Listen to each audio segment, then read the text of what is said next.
নমস্কার বন্ধুরা, গল্পে গল্পে একান্তে কিছুক্ষণ চ্যানেলে আমি তৃপ্তি আপনাদের সকলকে স্বাগত জানাই। আজ আপনাদের জন্য নিয়ে এসেছি একটি মন ভালো করার ভিন্ন স্বাদের গল্প। আশা করি আপনাদের ভালো লাগবে। গল্পটির নাম বসন্ত জাগ্রত দ্বার। লেখিকা প্রতিভা বসু। দারুণ ধুম ধারাক্কা করে বাজি বন্দুক ফুটিয়ে নেহাত অল্প বয়সেই ছেলের বিয়ে দিলেন তালুকদার রাঘবেন্দ্র রায়চৌধুরী। প্রথমটায় মন্টু হাত পা নেড়েছিল আপত্তি জানিয়ে, চেঁচামেচি করেছিল মায়ের কাছে এসে। তারপর বাবার দুই ধমকে ঠান্ডা হয়ে গোজ মুখে বসে রইল ঘরের কোণে। একবার মনে হলো বিষ খায়, একবার মনে হলো গভীর রাত্রে গলায় কলসি বেঁধে বাঁধানো পুকুরে ডুবে মরে, আর একবার আফিমটাই মৃত্যুর সবচেয়ে সহজ পন্থা বলে ভাবল। কিন্তু কোনোটাই কার্যকরী হলো না। কেবল সদ্য পরিচিত সহপাঠিনী প্রণতি ঘটকের মুখখানায় মনে পড়তে লাগলো বারে বারে। জন্ম থেকে 16-17 বছর বয়স পর্যন্ত এই গ্রামেই কেটেছে মন্টু। এখানেই সে বড় হয়েছে, নৌকা বেয়েছে, মাছ ধরেছে, দুর্গাপুজোর সময় কুমোদের সঙ্গে লেগে থেকেছে আঠার মতো। কাদের প্রতিমা কত সুন্দর খুনোখুনি করেছে তাই নেই। বিসর্জনের সময় লাফিয়ে পড়েছে খালে, মরুলি করেছে বন্ধুদের সঙ্গে, বুকডন বৈঠকে বুকের ছাতি চওড়া করেছে। তারপর ম্যাট্রিক পাস করে পড়তে গিয়েছে কলকাতা, সেই প্রথম। আর সেখানে গিয়েই বুঝতে পেরেছে নিজের বর্বরতা। প্রথম বছরটায় অবশ্যই মন টেকেনি, দাড়িপালার ওজনে টানটা গায়ের দিকে ছিল বেশি। কিন্তু দ্বিতীয় বছরে পা দিয়েই পাখা বাজালো, শহরের ফুরফুরে হাওয়া লাগলো গায়ে। সচেতন হয়ে নিজেকে সে আবিষ্কার করলো, আর আবিষ্কার করা মাত্রই জমে উঠল জীবন। স্বপ্ন রঙিন হয়ে উঠল। সরল গ্রাম্য বালক দেখতে দেখতে এক লাফে উঠে গেল স্মার্টনেসের মগডালে। ভাব হলো মেয়েদের সঙ্গে, গলার আওয়াজ নরম হলো, চোখের ভাবে ঘুম নামলো। ধুতি ছেড়ে প্যান্ট আর বুশ শার্টে শোভা পেল শরীর। দুমদাম চলা বন্ধ হলো। আরও কত কি যে হলো তার ঠিক নেই। আর এরই মধ্যে কিনা এই বিয়ে, এইটুকু বয়সে! এর চেয়ে বাবা তাকে ফাঁসির হুকুম কেন দিলেন না? তাও যদি স্ত্রী নামক পদার্থটি পদে থাকত। না জানে লেখাপড়া, না দেখেছে শহর, এই গ্রামেরই একটা নাক টিপলে দুধ গলে এচড়ে পাকা মেয়ের সঙ্গে। ছি, বন্ধুদের কাছে সে মুখ দেখাবে কেমন করে? আর কোনোতেই কি ক্ষমা করবে তার এই অপরাধ? এত বড় একটা আঘাতের পরে সে প্রাণ রাখবে কিনা তাই তো সন্দেহ। লজ্জায় দুঃখে ক্ষোভে দীর্ঘশ্বাসে বুক ভারী হয়ে উঠল। শেষে টিকতে না পেরে এক সমবয়সী পিস্তত ভাইয়ের কাছে চোখের জলে ভেসে গিয়ে বলে ফেলল সব মনের কথা। শুনে পিস্তত ভাই গুম হয়ে থেকে হঠাৎ গর্জন করে বলল, অন্যায়, অন্যায়। আমি বলবো হৃদয়ের ওপর কারো হাত নেই। সেখানে এই অত্যাচার রীতিমতো অন্যায়। সে তোমার বাঘের মতো বাবাই হন আর যেই হন। যদি আমি হতাম। একটা খুশি মারল সে টেবিলের ওপর। সঙ্গে সঙ্গে বাইরে কার ফটাফট বিদ্যাসাগরী চটির আওয়াজ পাওয়া গেল। আর মুহূর্তে পিস্তত ভাই সিংহ বিক্রম থেকে একেবারে ইঁদুরের গর্তে নেমে এলো।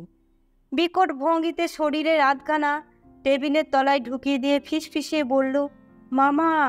জানালার তাকে উদাসভাবে বসে থাকা মন্টু এদিকে এসে গা ঢাকা হয়ে বললে, ইস, বাবা তো নয়, বাবা।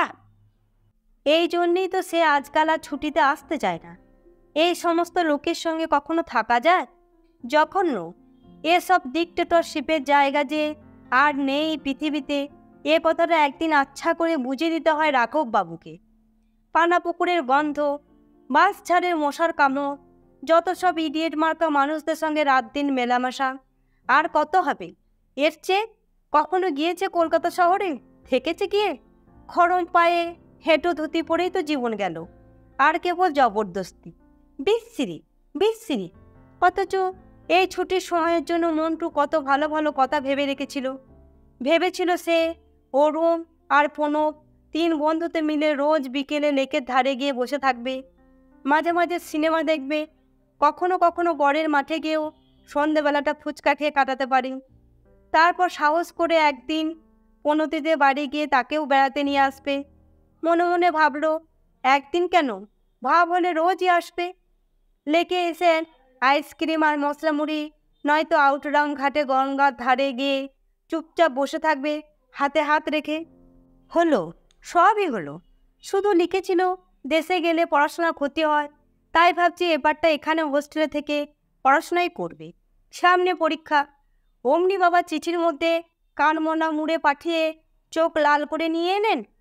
মুখ গরম করে বললেন, ছুটিতে আসবেন না বাবু? কী রে আমার পড়ুয়া, শহরের তুগ লেগেছে বুঝি? আগেই বলেছিলাম সুবোধকে। সুবোধ হলো রাঘববাবুর শালক। আরে বাবা, গায়ের ছেলে গায়েই থাকুক। সাব ডিভিশনে কলেজ এখান থেকে 1 পা, সেখানে পড়ুক। তা নয় কলকাতা, তাও আবার বিদ্যেধরীদের সঙ্গে। যত সব। আর তারপরেই বলে তোর বিয়ে। কি গ্রাম্য! ছি ছি! কথাটা শুনে বজ্জাত ঘোড়ার মতো ঘাড়টা তেচ্চা করে দাঁড়িয়েছিল মন্টু। বাবা অমনি চুলে ছাড়টা দেখে যেন তপ্ত তেলে জলের মতো চিরবিরিয়ে ছিটকে উঠলে। দেখো দেখো, ঘাড় চাচা বাবুকে দেখো তোমরা, বলেই কালো নাপিতকে ডাকতে পাঠিয়ে দিলেন। কি যে ইচ্ছে করছিল তখন! রাস্টিক, বুনো, নেহাতি বাবা। তা নইলে গায়ে তো আর মন্টুর কম জোর নেই। তাই তো পণ্যতি বলে, আপনার স্বাস্থ্য দেখলে সত্যি হিংসা হয় মলয়বাবু। কি মিষ্টি কথা! হিংসে বিষয়ে এরকম মিষ্টি কথা বাবা কি শুনেছ কোনোদিন? মন্টু অবশ্যই খুব চমৎকার জবাব দিয়েছিল একটি। মলয় তো বাতাস, সে কি কখনো বাবু হয়? মলয়কে মলয় বলাই কি ভালো নয়? তাই শুনে অসম্ভব সুন্দর করে হেসেছিল পঙ্গতি। মন্টু উন্মনা হয়ে গেল, উদাস হয়ে গেল। জাগতিক সুখ দুঃখে আর যেন তার কোনো প্রয়োজন রইল না। ঘুরে বেড়াতে লাগলো এখানে ওখানে, বনে জঙ্গলে ঝোপে ঝাড়ে, গাছের বাকলে লিখে রাখলো শুধু সেই নাম, সেই 3টে অক্ষর। আর লিখল, আমি তোমারই, তোমার, জনমে মরণে শুধু তোমারই। রাত্রিবেলাও ঘুম রইল না তার। লজিকের খাতার পাতা পড়ে কবিতা লিখল, নাম দিল যে নদী মরুপথে। আর কবিতাটা হলো এই: হে আমার প্রেয়সী, হৃদয়ের পূর্ণ শশী, বসন্ত জাগ্রত দ্বারে, তোমার বিহনে মোর কত রাত কত ভোর, চোখের অথই জলে পাষাণ যে যায় গলে, জীবনের সব সুখ স্বাদ এক বাক্যে হলো কুপকাত। শেষের এই সুখ স্বাদের সঙ্গে কুপকাত মিলাতে ভীষণ খাটতে হলো তাকে। কত যে পায়চারি করতে হলো, কতবার যে আকাশের দিকে তাকিয়ে থাকতে হলো, তার ইয়ত্তা নেই। তারপর নিজের যোগ্যতায় মিল দেবার আশ্চর্য দক্ষতায় নিজে স্তব্ধ হয়ে রইল খানিকক্ষণের জন্য। মনটা হালকাও হলো অনেক। এদিকে ঘনিয়ে এলো বিয়ের দিন। বিষাদ ভরা মন নিয়ে মন্টু আরও বেশি থাকতে লাগলো বাড়ির বাহিরে। খাওয়া কমিয়ে দিল। জীবনের প্রতি বিতর আগে সন্ন্যাসী হয়েই বেরিয়ে যাবে কিনা সে কথাও চিন্তা করতে লাগলো গুরুতরভাবে। বিয়ের আগের দিন রাত্রিতে সারা রাত ভেবে, সারা রাত জেগে শেষে একখানা প্রেমপত্রই লিখল প্রণতিকে। চিঠির মধ্যে টপ কয়েক ফোঁটা চোখের জলও দিয়ে দিল। ভোর রাত্রে দধিমঙ্গল রাত জেগে চিঠি লিখে খিদে পেয়েছিল। অত মন খারাপ সত্ত্বেও দই চিড়েটা নেহাত মন্দ লাগলো না। হয়ে গেল বিয়ে। বিয়ে রাত্রে মন্টু ঘোমটার পুটুলটির দিকে তাকাতেই পারল না। বাসে বিয়ের দিন কাল রাত্রি। দেখা হলো না, বেঁচে গেল। ফলসুজার দিন ঘর নীরবতেই বয়স্ক ভদ্রলোকের মতো গম্ভীরভাবে বলল, শোনো খুকি। খুকি স্থির। আমার কয়েকটা কথা আছে তোমার সঙ্গে। খুকি তবুও চুপ। দেখো, এই যে আমাদের এই বিবাহ বন্ধন, এটা নেহাতি গুরুজনদের একটা অবিমর্শকারিতার কুফল। তারা পুতুল খেলেছেন আমাদের জীবন নিয়ে। ঘোমটার আড়াল থেকে 2টি অপাবৃত কাজল কালো বালিকার চোখ এবার উকি মারল। জানো তো, এ জীবন পদ্মপত্রে জলের মতো। এখানে মন্টুর প্রচণ্ড এক দীর্ঘশ্বাস। বেঁচে থেকেই বা কী লাভ, আর মরে গেলেই বা কী ক্ষতি?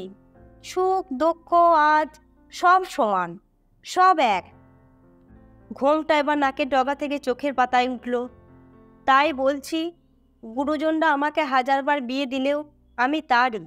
তাকে আমি ভুলব না, কোনো দিন ভুলব না। আমার মনের তিমির আকাশ আলো করে সে থাকবে চিরদিন ধ্রুবজ্যোতি হয়ে। আর তুমি, তুমি হবে আমার এক বোন। বোন? ঘোমটা খসে 2 চোখের চকিত তারায় বিদ্যুৎ খেলে গেল। এ মা, কি রে লোকটা, বর হয়ে বউকে বলে বোন? দাঁড়াও, বলে আসি রাঘব জেঠাকে। লজ্জা টজ্জা নিমেষে উধাও। বেনারসি আঁচল লুটিয়ে সে অমনি উঠে দাঁড়ালো। একই গ্রামের মেয়ে, না চেনবার কথা নয় মন্টুর। ঠাকুরবাড়ির গোলাপি, ছেলেবেলায় দেখেছে 2-4 বার। তারপর 10 না পুড়তেই হারামে পুড়েছেন অভিভাবকরা। 13 বছরে পুরন্ত মেয়ে, গ্রামের খোলা জলবায়ুর গুণে ডাসা পেয়ারা মতো সতেজ। পাকার মতো সোনার চিরুনি দিয়ে লাল ফিতে দিয়ে জড়িয়ে খোপা বেঁধেছে। সিঁদুর দিয়েছে শীতে কপাল লেপটে। আলতা পরা পায়ে ঝুমঝুম তোড়া। ছুটল সে দরজার দিকে। খপ করে ধরে ফেলল মন্টু। কোথায় যাও? ঠ্যাং ভেঙে দেব। ই, ঠ্যাং অমনি ভাঙলেই হলো? আমার আর হাত নেই? অসম্মান করে কথা বলবে না। জানো আমি তোমার গুরুজন? জানি জানি, ওরকম গুরুজন আমার ঢের দেখা আছে। সেবার যাওনি আমাদের পাড়ায় আম চুরি করতে? ঠ্যাঙ্গা খাওনি শীতল দাদুর কাছে? সব সম্মান ডকে উঠল। তবু মন্টু গাম্ভীর্য ছাড়ল না। বলল, আমি কলকাতার কলেজে পড়ি। আমার নাম মলয় কুমার। সেখানে আমাকে সবাই চেনে। আর তুমি লেখাপড়া জানো নাকি আমার সমান বয়সী? ঠাকুরবাড়ির গোলাপি শুধু গোলাপি রঙের জন্যই বিখ্যাত নয়। পাতলা ছোট জিভখানাও তার খুঁড়ের মতো ধারালো। বিয়ের আগে মা, কাকিমা, ঠাকুমার হাজারো নিষেধ উপদেশ সব ভুলে গিয়ে নববিবাহিত স্বামীকে সে দাঁত খেঁচিয়ে ভেঙচি কাটল। মুখ নেড়ে বলল, কলকাতায় থাকো তো হয়েছে কি? লেখাপড়া সকলেই করে, ভারী মাথা কিনেছ। আমিও গদাই পণ্ডিতের স্কুলের পাঠ শেষ করেছি। কেবল বিধবা হয়ে যাব বলেই ঠাকুমা বড় স্কুলে দেননি, নইলে দেখতাম। আর বয়স তোমার কত শুনি? 22। গম্ভীর মুখে মিথ্যে কথাটা বলে পা নাচাতে লাগলো মন্টু। আমারও এই 17 পূর্ণ 18। স্বামীর চেয়ে বয়সে ছোট হতে হয় এটা বোধহয় জানা ছিল গোলাপি। তা নইলে কি আর 25 না বলে ছাড়তো? মন্টু বলল, মিথ্যু। গোলাপি বলল, তুমি মিথ্যু। মন্টু বলল, পনতি বলে একটি মেয়ে আমার সঙ্গে পড়ে, তুমি তার পায়ের যোগ্যও নও। গোলাপি বলল, আমাদের দক্ষিণে বাড়ির পদা চৌকপাটি খেলায় ফার্স্ট হয়, তুমিও তার পায়ের যোগ্যও নও। আমি পনতিকে ভালোবাসি, বিয়ে না করলেও সেই আমার স্ত্রী। আমিও পদাকে ভালোবাসি। চুপ করো, প্রভুত্বের সুরে ধমকে উঠল মন্টু। নিজের বিয়ে করা স্বামীর মুখের কাছে বসে অন্য ছেলেকে ভালোবাসার গল্প বলো, ভয় নেই তোমার? তোমার ভয় নেই? তুমিও তো সেই পাজি মেয়েটাকে ভালোবাসো। স্বামীরা সব করতে পারে। আহারে, এই একটু আগে বললেন তুমি আমার বোন, এখন আবার সুবিধে বুঝে স্বামী? কী রে আমার, আমি তোমাকে ত্যাগ করব। এ কথায় ঝগড়া ভুলে হাসি ফুটল গোলাপির মুখে। চকচকে চোখে বলল, করবে?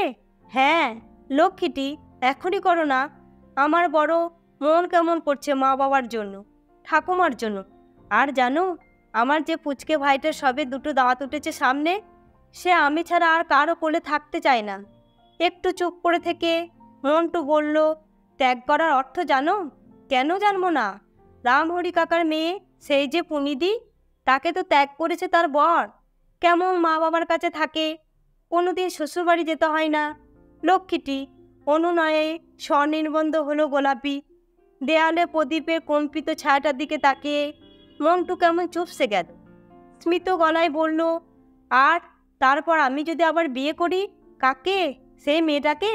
তাকে ছাড়া আর কাকে? এইবার গোলাপি চোখ কুঁচকে নখ কামড়ে ভাবল একটু, কিন্তু পিতামাতার সঙ্গে সদ্য বিচ্ছেদটাই তাকে পীড়া দিচ্ছিল বেশি। সে কোনোদিন নাটক পড়েনি, নোবেল পড়েনি, কেবল দায়ে পড়ে রামায়ণ পড়ে শুনিয়েছে ঠাকুমাকে। আর বৃহস্পতিবার উপাচার সাজিয়ে লক্ষ্মীর পাঁচালি পড়েছে প্রদীপের সামনে বসে দুলে দুলে। প্রেমের চাইতে মন তার স্নেহেরই কাঙাল বেশি। কাজেই মন্টুর পুনর্বিবাহেও তার আপত্তি হলো না। ঘাড় নেড়ে বলল, তবে তাই করো। হঠাৎ মন্টু যে কেন মত পরিবর্তন হলো কে জানে। ঘন ঘন মাথা নেড়ে বলে উঠল, না, তা হয় না। কেন হয় না? নারায়ণ সাক্ষী করে একবার যাকে পত্নী রূপে বরণ করেছি, তাকে আমি ত্যাগ করতে পারি না। গাল ফুলিয়ে গোলাপি ভ্রুকুটি করল। তবে এতক্ষণ আশা দিলে কেন? তোমার মন পরীক্ষা করছিলাম। ছাই। রাগ করে বিছানায় এসে ঝাঁপিয়ে পড়ল গোলাপি। কেবল বাজে কথা। এই বাজে লোকটা এখন মরে গেলেই তুমি রক্ষে পাও। না, মরা যেন চারটিখানি কথা।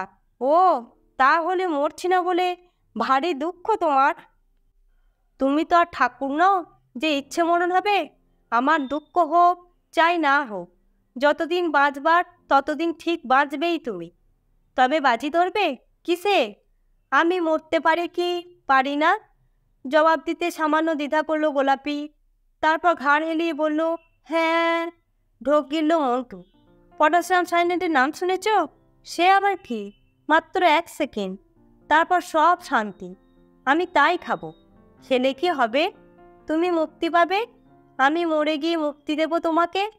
সিনেমা নায়কের মতো ভাব দিয়ে সে জানালায় এসে বেঁকে দাঁড়ালো।